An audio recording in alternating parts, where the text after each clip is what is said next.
Worth is such a loaded word and also a topic that has been on my mind as of lately. Even though the theme of the month is glamour, sparking joy slash fun, I feel like to really have a foundation, we have to look at worth to truly align with those things. So to start this episode, I want you to reflect on the following questions. Where did your idea of worth come from? And when I say worth, I don't just mean self-worth. I mean, what makes you feel like you matter? What makes things feel worth doing? And what makes life feel worth living? To take the reflection a step further, do you believe worth is inherent or is it circumstantial? When you look at the way you live day to day, does your routine reinforce your belief about worth, or does it challenge it? How has your belief about worth shaped different areas of your life? Are there areas that you feel are most affected, or do you think everything is equally influenced by your belief about worth? While you take some time to think about it, let me introduce myself. Hi, my name is Leja, but you can call me Lay. Welcome back to A Little Atypical, a space for deep feelers and unconventional thinkers navigating wellness, personal development, and lifestyle with a little more nuance. I'm here to bring fresh energy to the beauty, wellness, and personal development space by having the curiosity to dig beneath the surface. I like to talk about typical topics from a not so typical perspective, and that's exactly what we're going to do today. I am so grateful for the incredible community aligning with this show, especially this year. As we dive into today's topic, I love how these ideas resonate and naturally expand out to the exact people who need to hear them today. And I just wanted to have that moment of gratitude. Now, back to the topic at hand. I know the reflection question was long this episode, so if you need to return to source via re-listening and, jot it down to answer later, that is 100% welcomed. As I mentioned, worth is something that has been on my mind lately and a topic of my therapy sessions because entering June has just been a lot of external stressors. I feel like for the most part, it's indirect, but still things that has been heavy on me. Anyways, I started to reflect on June as a whole because I realized it can be a hit or miss month in terms of energy. People either anticipate the end of June, at least in states that don't close schools in May. Until that day happens, those places, they are just counting down the days. And I don't just mean students, but like teachers and other school staff as well. Or people have scheduled like vacations and anticipate those, especially if you work outside the school system. Also, for specifically students, many of them end testing in May, or I guess technically some of them start testing early, like in April, but depending on the place. And by June, they're kind of tapped out. Some graduate in June. But for me, it is a time when burnout can happen depending on how much I worked on in the beginning of the year, if I was always trying to accomplish something, or if I just existed in my life for a bit. I don't know how else to word that. Because my thoughts are a bit scrambled at the moment, I felt like a list-e-sode, a list episode, was the perfect way to not only share and remind myself of things that really add to my spark in moments like these, but also to end off, with a list of conversations / ways of living that I think personally are going to be like hot topics by either the end of this year or throughout next year. So it's not just for me. My hope is that as you listen, you'll feel inspired to create your own back to life list for moments you feel lost, stuck, or just, caught in a loop, and to use the extra space summer gives us to try something new and be more present. The energy behind this topic is so magnetic, and I can already feel this message amplifying and deeply connecting with our growing audience. So with that being said, I am calling this a back to life list because none of these things are about becoming a whole new person overnight. It's kind of like the opposite. It's little things that put you back in your body, back in your routine, back in your own energy when the external around you feels like loud or heavy or just too much. So, the first thing that I would say brings you back to life, or that I use to bring myself back to life, is using the days of the week to build a routine. So, using like astrology essentially to build it. This one can bring you back to life because it turns your week into something that has, a little rhythm to it instead of it just being a blur. This is something I realized that's a little uncommon with people. In a book club session, someone was saying how they couldn't do their hair oiling routine that day, so they had to push it to Monday. And I don't know if it was the same person or a different person, also mentioned that they move slower on Mondays and how it's harder to just get work done. And I remember saying something along the lines that we aren't supposed to work on Mondays anyways. And that's when I shared with them how I use astrology for like my schedule and my routine. I know me saying like we're not supposed to work on Mondays might be like a bit of a hot take. And I'm not saying that everyone can just take Mondays off. Obviously, a lot of people are working essential jobs, multiple jobs, caretaking, commuting, all of that. But I really do believe for a lot of non-essential professions, a 5-day work week actually decreases productivity and goes against the natural order. Because, okay, in terms of astrology, Mondays are ruled by the moon. So we're supposed to be doing an emotional check-in and approaching the day from an emotionally intuitive standpoint. And then have Tuesday be the first quote-unquote work day because Tuesdays are ruled by the moon, which is, the planet of action.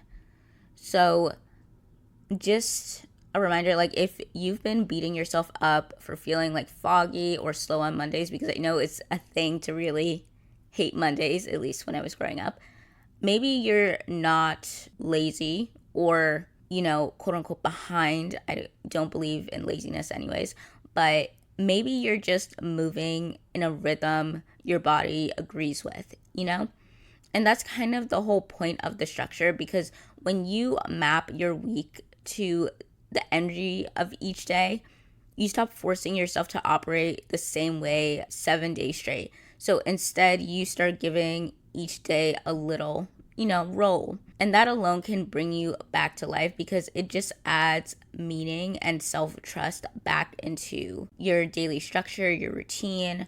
And each day has a traditional planetary ruler. Each planet has like a vibe that can be translated into practical self-care. So what you focus on, how you move your body, what you wear, what you eat, when you clean/organize, what you create, how you rest, how you reset. And if you want to go deeper, every day also has like a layer. Zodiac signs that traditionally connect to the planet, colors you can wear to incorporate. Usually most people say it as like undergarments, like that New Year's Eve tradition to wear like certain colors in your underwear and like underclothes and stuff. But for many people, that's like an everyday daily thing. Also, there's like medical astrology. So obviously you can reference like body parts. You can prioritize in the day through like stretching or massaging or checking in with. And of course, for like soul alignment, each day has a chakra focus to help you connect the external routine to your internal energy. To have a quick note, the days of the week are based on like the traditional rulership. So the core lineup is Sun, Moon, Mars, Mercury, Jupiter, Venus, Saturn. But there are ways people layer in modern planets such as like Uranus, Neptune, and Pluto. If you like working with them or want them as like a second way to look at a day, in my opinion, the easiest way to add energy is layering the modern planets onto the days of the week based on like the zodiac sign they have. That also is traditionally ruled by another sign, just is a little cleaner in terms of execution. So like Tuesdays would be Mars slash Scorpio themes, and layering like Pluto here makes sense because Scorpio's modern ruling planet is Pluto. Similar Thursdays, layering Neptune into it along with Jupiter to tap into like the higher spiritual aspects and the artistic realms. And obviously Saturdays, Aquarius is also ruled by Saturn, which if you layer in Uranus to interject a spark of like innovation, rebellion, forward thinking into the structure. Because I feel like it's an interesting thing. Like Saturdays are the most interesting correspondence because, as I said in last episode, Aquarius, I feel like they're ruled by Saturn to know like what rules are there and they actively break them, or it's used to do the unconventional thing. And I feel like that's what Saturdays are really for too. Because think about it, it is your day of the week and you probably do the structural things to set yourself up,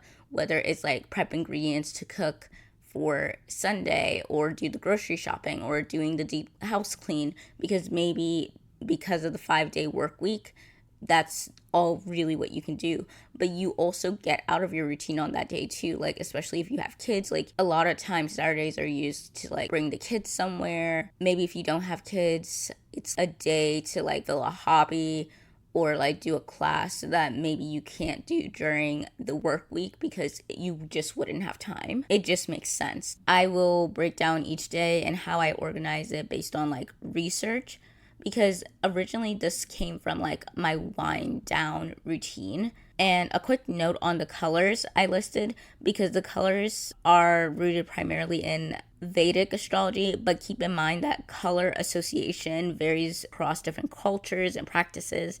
So you kind of could use this as, an analytical framework and inspiration, but it is not a rule. And I, encourage you to add on to the research. But Monday, associated with the moon, zodiac sign alignment, of course, is Cancer. Core energies is like emotions, nurturing, intuition, and interiority. I said that very off because my voice sounds off. And the color palette would be white, gray, and silver. And the autonomy, of course, would be the breast / chest, wound, and stomach. And the energy center, based on research, said crown chakra. Tuesday, like I said, I would primarily say Mars, secondarily Pluto. So the zodiac alignment, of course, is Aries and Scorpio. Core energy is just pure action, drive, and strategic transformation, because that's where Pluto's energy comes in. Then the palette, of course, is red, as in like deep crimson, but you can also add in like coral. The anatomy is the head, including like the brain, eyes, and face, pelvic region, colon, and reproductive system. Energy center is the root chakra. Wednesday, and I'm very sorry if you hear something in the background, Wednesday, Mercury. Zodiac alignment, Gemini and Virgo. Core energy, communication, processing, basically the intellect and agility. The color palette was a little all over the place, but some things said blue, other things said like green, specifically like emerald green and forest green. Anatomy, the nervous system, respiratory system, like the lungs, your shoulders, arms, hands, and the digestive abdominal tract, including like the spleen. And the energy center would be the throat chakra. Thursday, aligns with Jupiter, secondarily Neptune. Zodiac alignment, Sagittarius and Pisces. Core energy is about abundance, wisdom, expansion, and vision. And we layer vision here because of Neptune to kind of invite the high vibrational spiritual side of Pisces. And what I find interesting is when you think of Sagittarius and Pisces, like they both have a lot to do with beliefs. So I think having that energy on a Thursday is very interesting together. And their color palette said yellow, but I think they specifically meant like mustard yellow and gold. Anatomy would be like the hips, thighs, glutes, feet, liver, and the lymphatic system. And the energy center would be the solar plexus chakra. And of course, Friday is Venus. Zodiac alignment is, of course, Libra and Taurus. Core energy is love. And yes, that includes self-love, beauty. So this is a day where you would do like your glamour rituals and relational connections, like the one-on-one type of connection. So it is a type of day you can spend with someone one-on-one, like a significant other. Like, I think that's why Fridays were always like quote unquote like the date nights traditionally. And of course, you can also align with like sensory pleasure. The palette is pink, light blue, purple, specifically the shade lavender, and light green, I guess because of Taurus. But anyways, the anatomy is the throat slash neck, the jaw, vocal cords, ears, thyroid, endocrine system, lower back, kidneys, and bladder. And the energy center is the heart chakra. Saturday is Saturn with secondarily Uranus. Zodiac signs Capricorn and Aquarius. Core energy is discipline, boundary, structure, and legacy. So you can also consider like forward thinking and longevity as the energy here as well.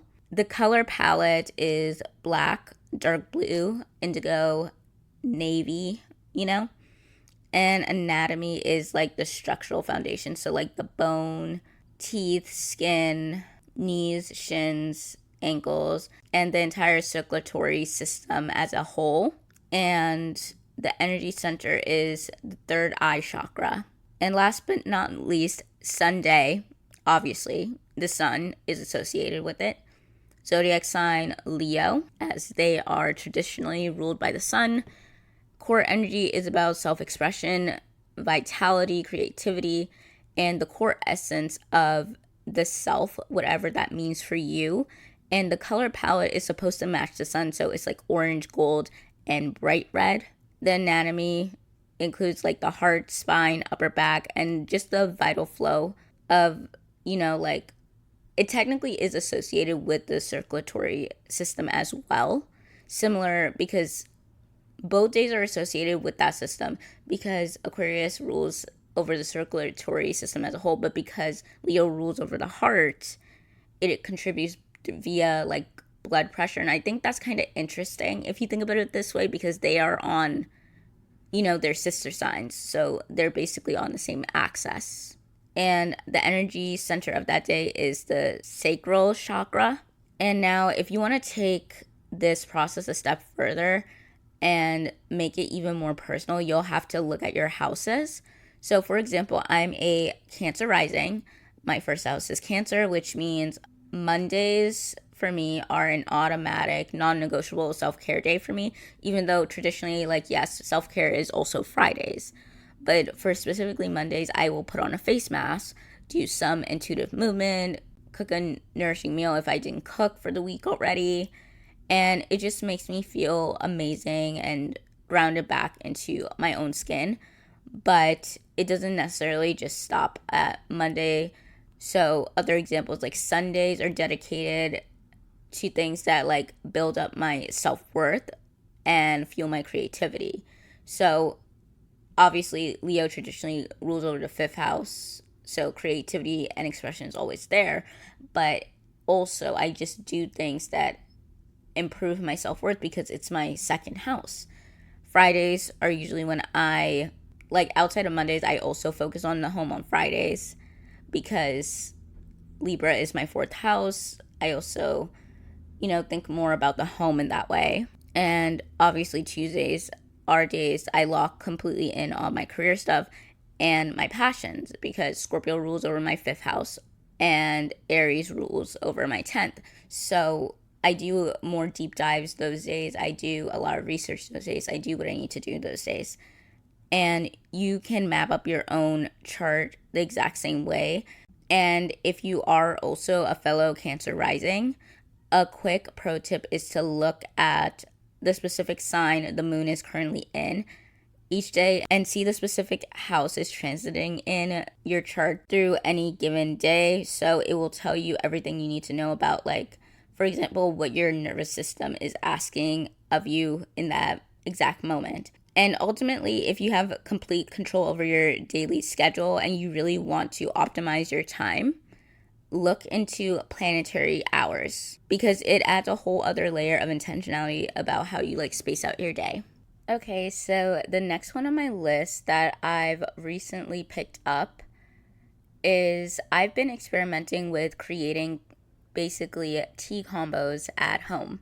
So if you're sensitive to caffeine, you'll definitely want to stick to herbal or decaf for this. But since I don't have that sensitivity, I've been playing around with like black tea and green tea too, and basically mixing them with the, those energy packets. Because to be honest, I had been missing going out for like drink refreshers, but between the financial aspect and ethical reasons, going out to buy them just feels like a massive waste to me right now. Plus, as I said, I'm not a huge coffee drinker in general, and I've been trying to cut back on dairy. And as someone of Jamaican descent, tea is literally always in my house. We have this massive collection, so experimenting with what we already had just made sense. And I will say, doing this made me understand the, quote unquote water talk people from a few years ago. However, I just want to clarify, even if you are using a sugar-free flavor packet, I still refuse to call it water. Even without the herbal tea element that I'm experimenting with, if you change the color and the flavor entirely, it's a drink, but it is not water. I do not care. I am still not calling that water.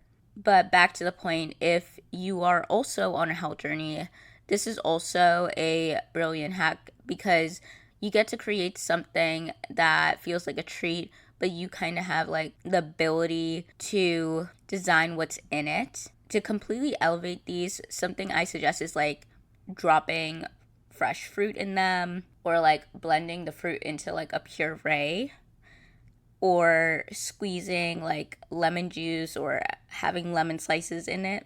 And I've been experimenting with 5 specific flavor packets: watermelon lemonade, strawberry, dragon fruit, peach mango, and pomegranate lemonade. And I'm just going to share my highest combination so far. So both the watermelon lemonade and the strawberry pairs well with spearmint tea. The watermelon lemonade with the spearmint is a certified 10 out of 10, while strawberry and spearmint was still very strong, but I would rate it a 9 out of 10. For the dragon fruit packet, it paired so good with this ginger infused sorrel tea, which was so good, 10 out of 10, masterpiece.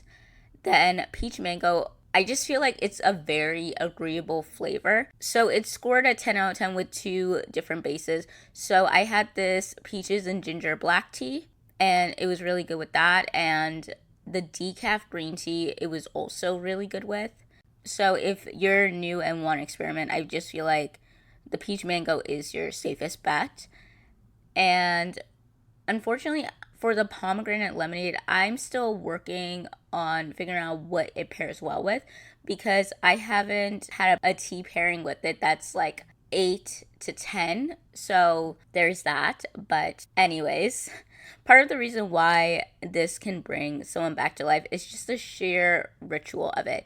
It's, taking those few minutes out of your day, 5 minutes, to make something just for yourself, tasting it, adjusting it. It is a sensory reminder that you still have your little preferences and you deserve to enjoy the small things and have beautiful things in your routine without turning it into a spend money to cope type situation, especially when you're not in the financial place too. Next habit that has been bringing me back to life, the third one, is keeping a running list of my TSGs, or that sounds good meals. So Something you should know about me is I have a very on and off relationship with cooking. Looking at my chart, this makes sense because, as a Cancer rising, I am very much a homebody, and, the concept of deep nourishment matters immensely to me. But also, as a Capricorn moon, I sometimes try to be more efficient with my time, and it's just interesting because people always say, like, look at your moon sign to see how you take care of yourself and how you need to take care of yourself. And Capricorn natural self-care is very functional. So whenever people talk about like Capricorn self-care, they usually suggest things like working on a long-term project, rock climbing, gardening, or watching informative quiz and cooking shows, because Capricorn self-soothe by working towards their ambitions. Self-care for this energy means also setting boundaries and creating systems that support you. I saw someone say, like, it's about looking at what feels unruly in life and asking, how can I create structure around this? Now, because Capricorns are so heavily associated with execution, it is very easy to fall into work to the point of where it just becomes escapism for Capricorns. And true Capricorn self-care is about stepping back to look at the big picture, even though I know that's kind of associated with Sagittarius more. But bear with me. You have to look at the big picture, acknowledge where you are as a stepping stone, and building structures that allow you to feel supported and proud without burning out. Sometimes you got to look at your chart, and I know I already talked about chart things, but based on my interpretation of my chart, I realized my personal self-care kit requires a few specific things. So like brain dumping and making lists to clear the mental clutter. Second thing is like doing something aligned with the long-term goal. And of course, third, prioritizing health specifically through food with a balance between like nutrition and comfort. And this is exactly where the TSG meal list comes in, because when you are stressed, food usually becomes a chore or an afterthought, and just running on convenience makes everything feel 10 times heavier. So instead of forcing myself to decide in that moment, I just built a system where I brain dump a list of like specific creative meals that I feel both structured in and comforted in, completely eliminating, the decision fatigue when I'm hungry. And to give you an idea what I'm talking about and how I'm trying to word this is, I'm just going to share some concepts that I was thinking about specifically as the season change and, is getting warmer. A meal prep idea I want to do is like do an egg bake, but baked in a loaf pan. Then when I take it out, slice it in sections, and then with the slice, top it with like sauteed vegetables. And when I say sauteed vegetables, I'm thinking specifically sauteed onions and tomato, a bit of garlic, pepper, like that type of mix. And on the side of that, putting like a crisp cabbage and carrot salad on the side for like extra nutrients, because I know some people hate eating vegetables for breakfast, but I think it just sets me up in the right way. So yeah. And then another idea was to make like a breakfast ice cream, because I have a Ninja Creamy. So the blend would be like coconut water. And I'm literally fighting it in me to not sing the song, because that has been stuck in my head for days. But anyways, vanilla protein powder, soft tofu. And that's another thing. I used to make smoothies with soft tofu, and the texture is actually pretty good, and you get like a good amount of protein in. So if you don't want to use Greek yogurt, you can blend soft tofu, and the texture is pretty smooth in my opinion. But anyways, carrot juice, a splash of beet juice, and like strawberries. And I know for some people like that sounds inherently disgusting, but in my head, it sounds like one of those juices you get from like a smoothie shop or something, but it's like frozen. So it has the texture of an acai, have the texture of ice cream, and you still get your nutrients in. And the last thing I was thinking of for like a lunch or a dinner is like making a creamy corn summer soup, because I've been looking up soup recipes for the summer. because I realized like that's just the easiest way for me to get like my nutrients in. And I want it like topped with like sweet peppers, and then served on the side next to it would be a chicken quesadilla. Creating this list is so Capricorn coded self-care in the best way possible, because it just reduces the friction of daily survival, but it also kind of speaks to like my Cancer rising of wanting to nurture myself and just have things that comfort me and soothe me without going against like what I'm working towards. And it just feels like I'm just feeding my body in a way that makes my future self feel incredible and thought of and cared for. The fourth thing on this list is making a monthly playlist. And it's pretty self-explanatory, but this is one of my favorite rituals for resetting. I love consciously setting a specific vibe for the weeks ahead. So for me, the fun part isn't just like the music, it's kind of like the entire act of curating. So I'll go on like Pinterest to design like a custom playlist cover, specifically choosing like imagery that embodies my personal goals for the month, and throw in some affirmations. It's a simple aesthetic way to romanticize like the upcoming month, and every time you look at the cover art or hit play, you're just immediately reminded of the exact energy you're choosing to step into. Fifth one is structured socializing, and this is especially for my socially anxious people. And obviously this one is incredibly personal to me. I do not want to over explain it because I have spoken about this so much in the past, but like I said, years I isolated myself, and I only truly started to feel myself evolve again when I intentionally introduced structured socializing in my life. Because when you are going through a heavy or a deeply emotional period in your life, putting yourself out there is taxing. Like, dating feels, I don't know, like, I don't want to use the word impossible, but extremely, it takes so much of your energy, and making new friends is just equally as awkward. And when you're uncomfortable with a specific area of your own life, it's easy to feel like it's written all over your face and your demeanor, and have it completely dominating every interaction you try to have. And even though the reality is that most people aren't really thinking that deeply into it, nor are they observant enough to notice what you think you're projecting. It's comforting, but when you are already dealing with social anxiety, that logic doesn't stop the mental loop. An immense amount of your daily mental energy gets swallowed up by like the rumination thought of constantly wondering what kind of impression you're making onto people. That's why structure is a lifesaver, because it takes the pressure off. For me, prioritizing my social well-being this year meant leaning into spaces like book club and therapy. They have been such great choices, beautiful choices, because the structure holds the social container for you.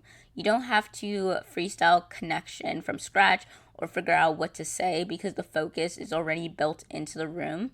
It also allows you to safely practice being seen again without the exhaustion of overthinking everything about yourself, everything about what you say, everything about your next move. And yeah, moving on to the next one. The next habit is something that, I don't know, I've just been thinking about deeply.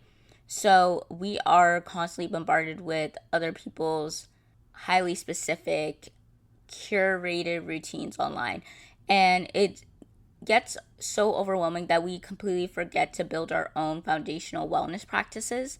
We try to skip straight ahead to the aesthetic compartment without like mastering the baseline. And at its core, the baseline for true wellness will always come down to hygiene practices, skin, hair, and nail health prioritization in terms of like the look, a consistent movement routine, and intentional nutrition.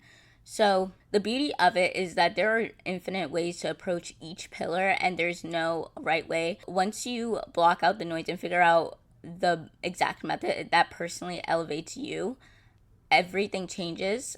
And when your foundation is just solid, you stop treating wellness like a test that you're failing. And suddenly, the styling, the makeup, the expressive nail art, everything else, it all shifts from being like a disguise into what it's actually meant to be, which is the cherry on top. Now, on to the seventh one. This year, one of the biggest shifts I've been working on is simply having opinions again. So, somewhere along the way, I think it started in college where, stakes felt a little bit higher than they ever were from high school, where I developed this fear of saying what I actually thought. And I mean that especially online. But I still had opinions, but I would stop speaking them into the world. And I'm working on dismantling that right now. So whenever I interact with any form of media, could be like a book, could be a video, I'm intentionally reviewing it, even though sometimes I'm nervous that I might attract commenters that I don't have the energy to go back and forth with. But I do it anyways, because if I genuinely don't agree with something, or if I find a topic to be interesting, I would rather like make content about it, and allow myself to be opinionated and express that in my own space. And then I just realized being opinionated is a form of protection against misalignment. And a mindset that has been on repeat in my brain is I would rather change by choices than change by circumstances. To actually make those choices, you have to know what you think and you have to be willing to voice it. It's even better when you can trace exactly where your opinion is stemming from. Having like a defined perspective doesn't just help you curate your life. It's just a filter that keeps you aligned with your truths instead of letting the world's circumstances choose the direction for you. And the last habit was kind of like a last minute addition to my list, but I felt like it was absolutely necessary to include. Essentially, the eighth one is making an aspiration list. Because, look, I am unfortunately chronically online, but I also kind of have to be because the work I want to do with my life requires high level of social listening. So recently I came across something called the deconstructed latte trend on my feed. And I have genuinely never found a trend to be more ridiculous. Granted, this might sound judgmental, and honestly, it is an opinion deeply centered around my own background, but my immediate thought was, one, this is a prime example of people having way more money than they know what to do with. And two, people are very willing to follow the most outlandish things just for a shot at virality. And from a consumer perspective, it just doesn't make any sense, like absolutely zero sense. The argument people make online is, oh, well, if you commute, an iced drink gets watered down by the time it gets to you. And as a person who heavily relied on public transportation, like pretty much my entire life, the smart solution in my eyes is simple. Make the drink beforehand, yourself at home, let it cool in your fridge, put it in a 40-ounce thermo flask because it keeps drinks typically cold for 24 hours. And it costs maybe about $20 to $40, which is the price of 4 takeout coffees anyways. And it lasts so long, if you get a quality one. And if you want it colder when you're out, just go to a place and ask for a cup of ice, pour it in, and move on. But the reality is people just don't like the aesthetic of that method. They want to show off the drink and play barista on the camera. I even saw someone who allegedly is a barista to make the argument that for using Uber Eats or DoorDash to order their daily coffee, it is a good idea, but I don't know. Maybe I'm biased here, but to me, the only time it makes sense to actually order a coffee on a delivery app is if you're, staying at a hotel. Because let's be honest, we all know why we feel off about using the hotel room coffee machines. Do y'all remember that viral video of a woman washing her underwear in one? Even if it was a joke, it was absolutely disgusting and ruined it for everyone. Ruined the idea of using a coffee machine for everyone. Maybe another time it might make sense to order coffee is when you're doing like a big thing at work, and you just want a big round of coffee dropped off for the group.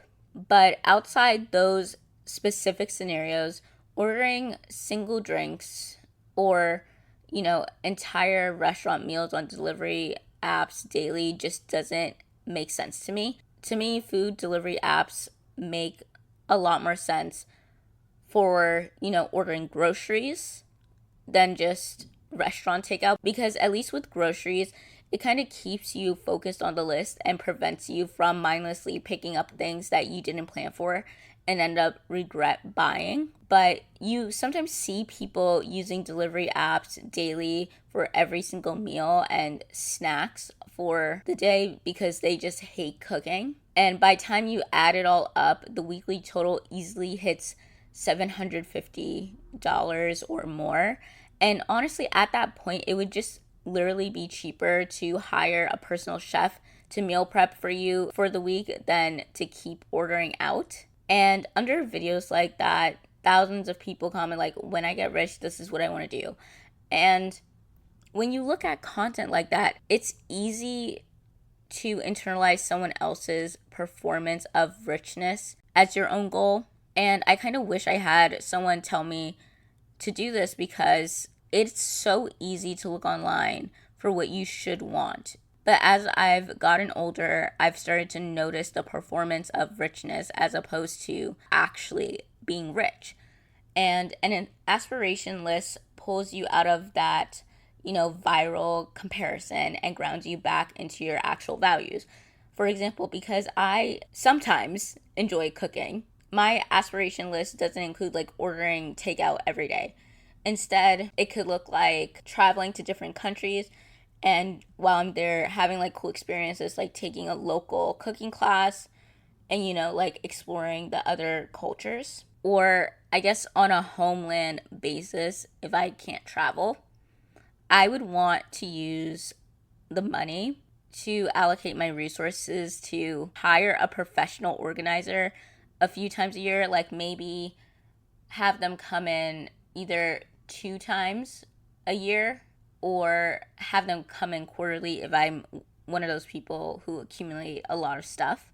And then have a bi-weekly deep cleaning service come in, because the thing is, cleaning gives me way more decision fatigue than cooking does, because I do sometimes see cooking as a form of creation. So I think it's kind of easier for my brain to like want to cook. But anyways, to me, being rich isn't just about the money. It's about having a life that is so intentionally designed to be compatible with your nervous system, your lifestyle, and, your values, that it brings you a deep, total sense of satisfaction.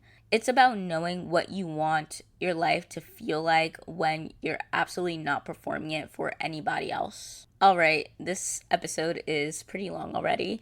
So before we wrap up today's episode, I want to zoom out from my personal back to life list and talk big picture for a second, because in the introduction, I did promise we would get a cultural conversation and ways of living that I foresee becoming like massive topics by the end of this year or heading into next year. So if you've been feeling like the energy online is, shifting a little, that is understandable, that people are tired. For some, money feels very tight, and the whole luxury lifestyle performance on our feed, I just feel like are starting to crack. And as a aspiring trend forecaster and someone who does pay attention socially, I feel like we're entering a huge era of performance fatigue, and the collective is trying to find its way back to something that feels more real, sustainable, and actually like an enjoyable thing. So, three cultural shifts that I see coming in strong is the following.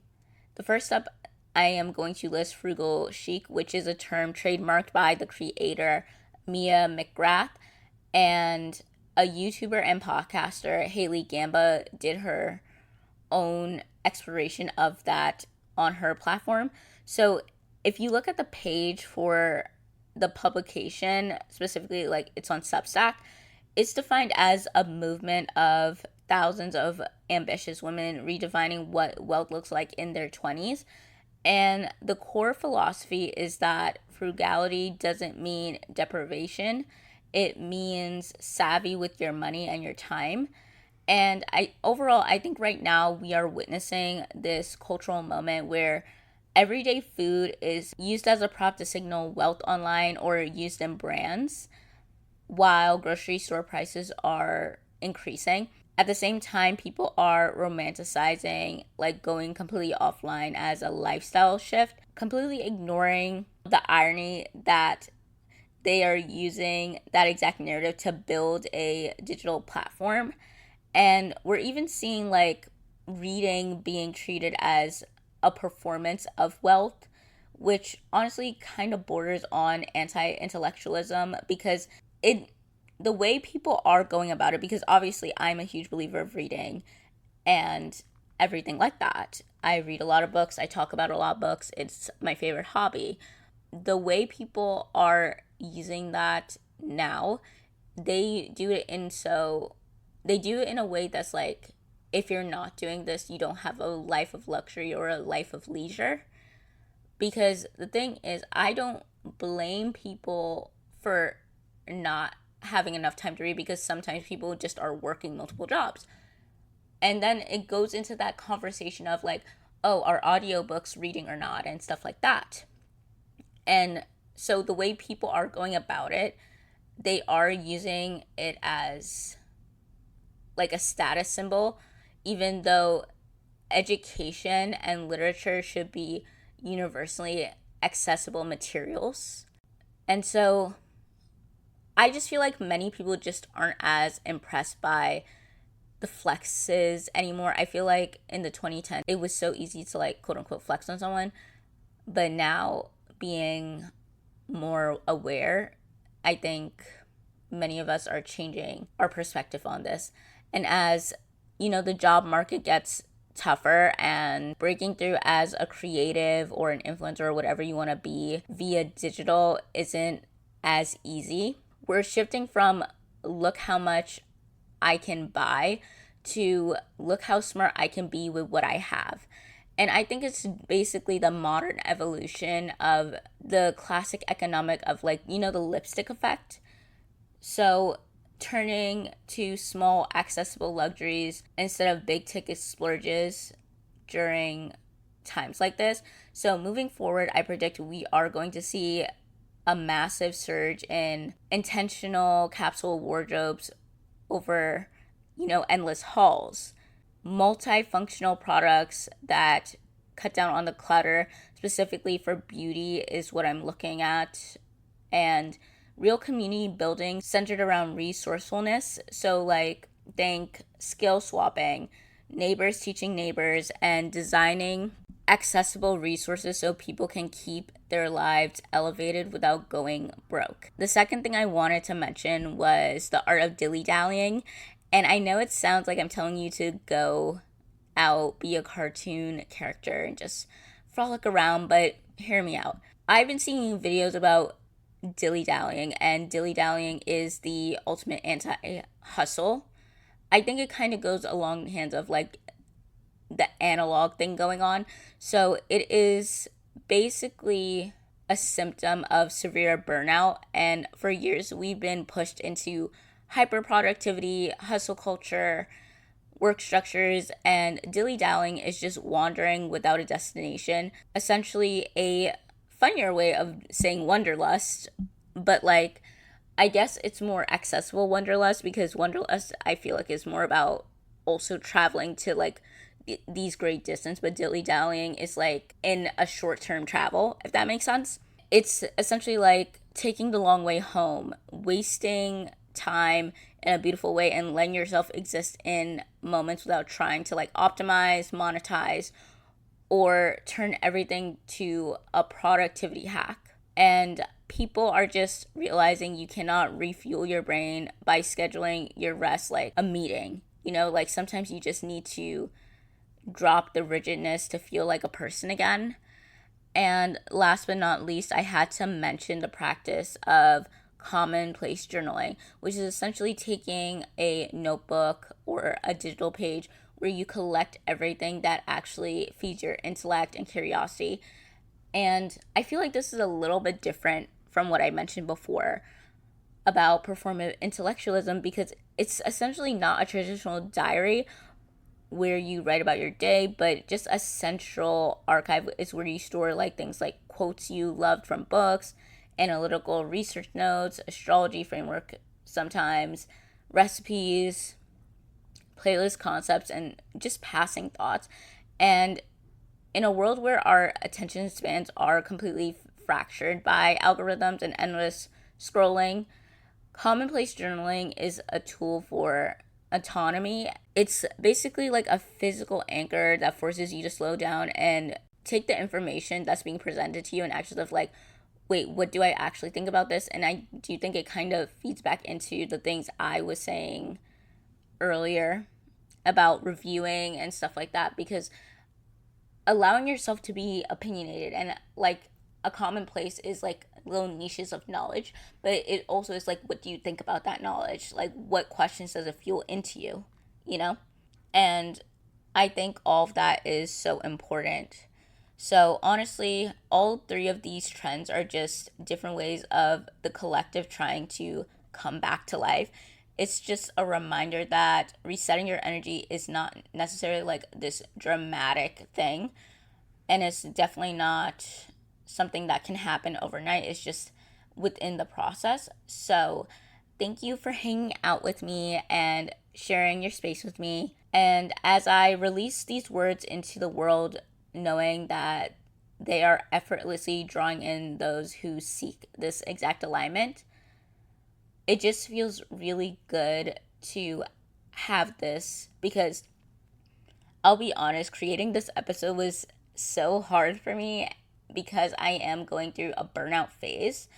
So I am having a lot of blockages. So I just feel so good about completing this episode, even though I can tell it's going to be a long editing period. That is all for today's episode, and I'm just going to wrap up with a card pull from the self-care deck because we didn't use it last time. And if you are having a bit of an overwhelming approach to summer, I am asking that the card we get from this pull is the easiest way for us collectively to get back into flow with life. And remember, if card pulls aren't your thing and this is where you click off, thank you for listening, and be sure to come back, I think, next week. So follow the podcast so you can stay up to date with new episodes, catch up with old episodes, and rate the podcast 5 stars so more like-minded people can add it to their rotation of content. So I pulled 2 cards, 18 dance and 42 read. And yes, I do find it funny that we got the read card. But since these are pretty straightforward, I'm just going to read the booklet without interpreting and analyzing what they mean for the question, because there is no need to. So, 18 dance mantra. I feel empowered to express myself through movement, embracing my unique dance style. Dancing can be an incredible liberating experience, allowing for a unique form of self-expression and a more profound sense of embodiment.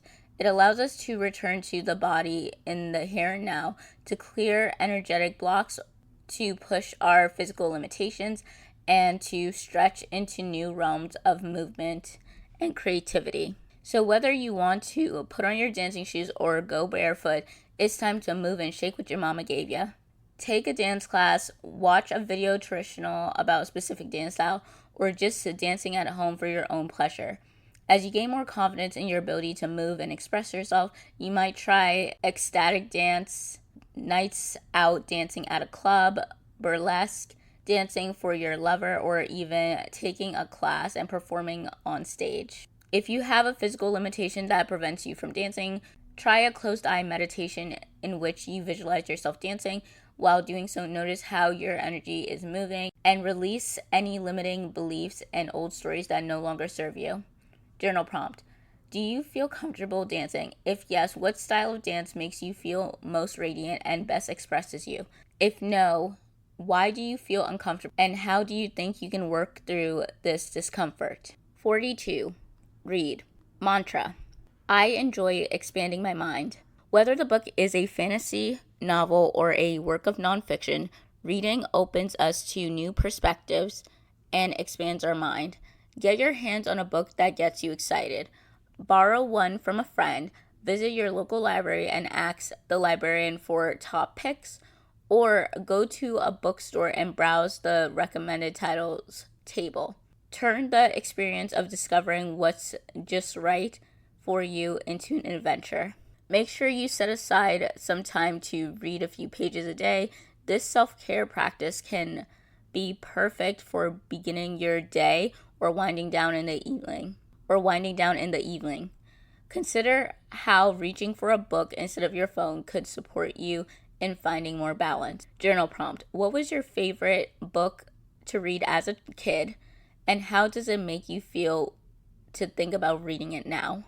And that's all for today. Thank you for tuning into today's episode of A Little Atypical.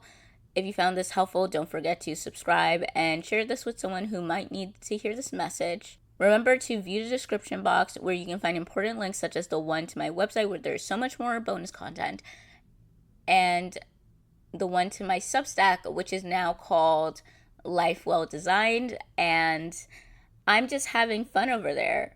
So until next time, have a good day, evening, or night, and stay authentically atypical. See you in the next one. Okay, bye.